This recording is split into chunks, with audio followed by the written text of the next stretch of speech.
ഞാൻ അങ്ങനെ വ്യത്യാസം കാണിച്ചിട്ടുണ്ടോ ഏട്ടാ? നീ അത് കാണിച്ചിട്ടില്ല, അതെനിക്ക് ഉറപ്പാ. പക്ഷേ ഇനി അങ്ങോട്ട് അങ്ങനെ ആയിരിക്കണം എന്നാ പറഞ്ഞേ. പിന്നെ ചെറിയമ്മയുടെയും കൽപ്പനയുടെയും കാര്യം, രാധിക വന്ന് കയറിയ തീർച്ചയായും രണ്ടുപേര് എന്തെങ്കിലും കുഴപ്പങ്ങളുണ്ടാക്കും. അത് ഞാൻ ആലോചിക്കുന്നുണ്ട്. രാധികയോട് പറയണം, അവക്ക് വിഷമം തോന്നുന്ന എന്തെങ്കിലും ഒരു കാര്യം ഇവിടെ സംഭവിച്ച ആ നിമിഷം തന്നെ നിന്നോട് വന്ന് പറയണമെന്ന്. അവള് പറയുന്ന വിഷമം പരിഹരിക്കാൻ നമുക്ക് സാധിക്കുകയും വേണം. ഒതുക്കി വെക്കുന്ന മുറിവുകളാണ് കുറെ നാള് കഴിയുമ്പോ ചീഞ്ഞു പഴുക്കുന്നത്. കൽപ്പനയുടെയും ചെറിയമ്മയുടെയും ചികിത്സ തുടക്കത്തിൽ തന്നെ ആവാം. ഏട്ടനപ്പ കരുതി കൂട്ടി തന്നെയാണല്ലേ? നീ എനിക്ക് വേണ്ടി ഒരുപാട് കാര്യങ്ങൾ ചെയ്തു തന്നല്ലേടാ. അപ്പോ നിന്റെ കാര്യങ്ങൾ എനിക്ക് ഒഴിവാക്കാൻ പറ്റുമോ?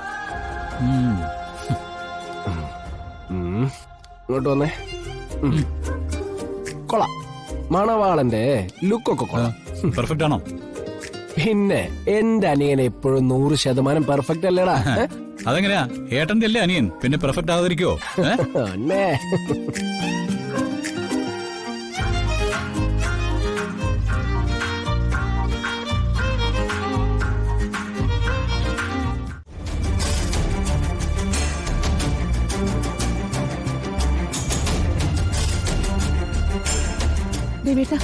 ഇവിടെ എങ്ങും ഇല്ല.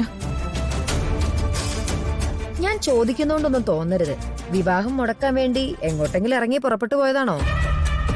ഏയ്, അങ്ങനെയൊന്നും ആയിരിക്കില്ലേ. യശോദേ, താൻ ആ ഫോണിങ്ങെടുത്ത് ഒന്ന് വിളിച്ചു നോക്കാം. എല്ലാം അവസാനിച്ചെന്ന് കരുതുമ്പോ പുതിയത് ഓരോന്ന് ആരംഭിക്കുക.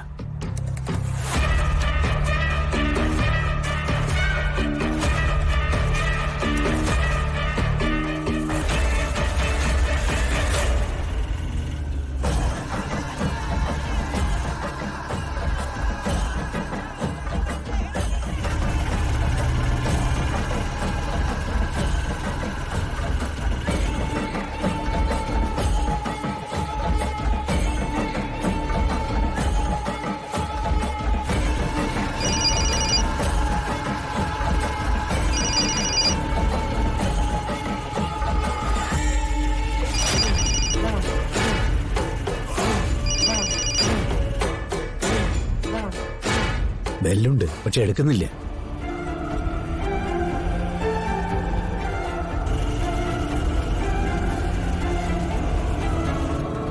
ദേവേട്ടാ, അമ്മ എന്തേലും അബദ്ധം കാണിക്കൂ.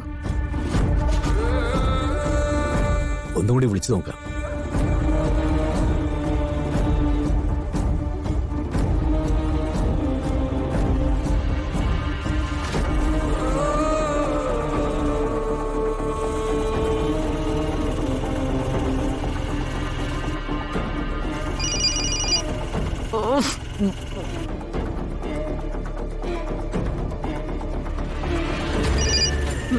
ഹലോ, എന്താടാ? അമ്മ എവിടെയാ? അമ്മേ, പേടിക്കണ്ട, ഞാൻ എങ്ങും പോയിട്ടില്ല. അവളുടെ ശവോടക്കിനെ ഞാൻ അങ്ങ് എത്തിക്കോളാം.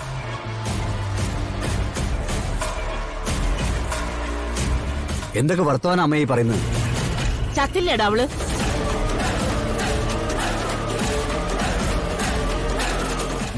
ഇവിടെ അമ്പലത്തിലേക്ക് പോയാൽ എല്ലാരും ഒരുങ്ങി നിൽക്കുക. അമ്മ പെട്ടെന്ന് വരാൻ നോക്ക്.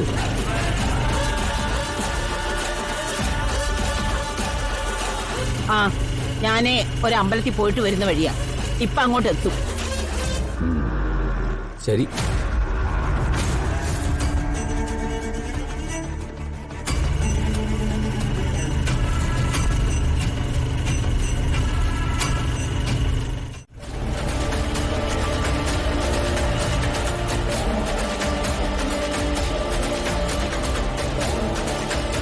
സാർ, ബൊമ്മ വേണമാ സാർ?